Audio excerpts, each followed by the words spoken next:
Hello again everyone. This time we are taking a look at strange creature sightings in the North Wales region of the United Kingdom. The reports that you are going to hear now vary from the turn of the century to more recent sightings. So without further ado, let's get into it. The first report is a short one, and is the earliest one on record that I can find. It is about a local Welshman called Thomas Davis, who was out hunting in the forest when he found what he thought was a foxhole in the ground. He could hear blood-curdling screams coming from the hole, then to his horror, slowly, a creature emerged out of the darkness, which he described as being completely nude, and looked like a demonic goblin with luminous eyes. So what had Thomas Davis happened upon whilst out hunting? And, I wonder what color of luminous eyes, did he see? There's one thing for sure, this sounds like some sort of non-human being, whatever it was. Now moving on, we travel forward in time to 1992, when reports started coming in across North Wales of a creature that people describe as being bear-like. One farmer in North Wales said that on the night of a full moon, he had found 2 of his lambs, killed. I can't find out any more about this particular case, so sadly we will move on to a more recent case that I have for you. This one happened in June of 2004, where the report states that a wolf-like creature was seen around the Penhyn Bay and Craigie Don area of Wales. Missing cats were the problem this time. The owners were being warned to keep their cats inside because so many were going missing. The local Royal Society Prevention of Cruelty to Animals was receiving lots of calls about missing cats, and had actually interviewed a few owners to investigate the claims that some sort of unknown animal had been seen in the area, by many of the owners of the missing cats. Witnesses described the animal to be grey in color and quite large. Some said that it was a bear-like animal, that was also like a wolverine. These descriptions are quite interesting when you try to visualize what the witnesses were seeing.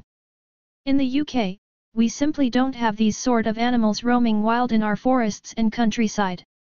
We don't have bears, wolves, and definitely no wolverines, yet locals say that they had seen exactly that.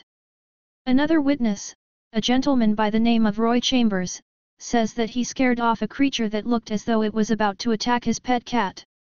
He said that it was about 4 o'clock in the morning, and he was woken up by his cat, which had brought a mouse into the house, so he got up to take the mouse outside, with the cat following closely behind. The cat then darted outside. Mr. Chambers' attention at this time was drawn to some movement across the road, to an animal which was the size of an Alsatian dog. Its color was grey and it had a long muzzle. But Mr. Chambers was adamant it was not a dog, he was in no doubt about that. He also said that it was not a big cat either, but this thing was now stalking his pet cat. In a panic, he picked up a handful of stones and threw them at the creature to try to scare it away, as well as shouting and making lots of noise as a distraction.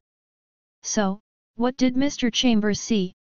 He clearly states it was definitely not a dog, nor a big cat, but without actually being there to see this yourself, it is hard to say what he saw.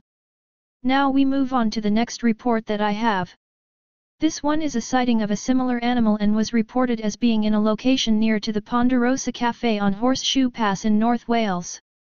The story is as follows, and I quote. 2 of my friends were driving home one dark night over the Horseshoe Pass towards Ruthin in North Wales, and were about 1 mile past the Ponderosa Cafe, when they stopped the car to rescue an owl which was floundering about in the road. They placed the owl onto the side of the road and continued on their way. As they accelerated away, they saw a creature at the side of the road that they describe as a bear with long forearms, which was walking on all fours.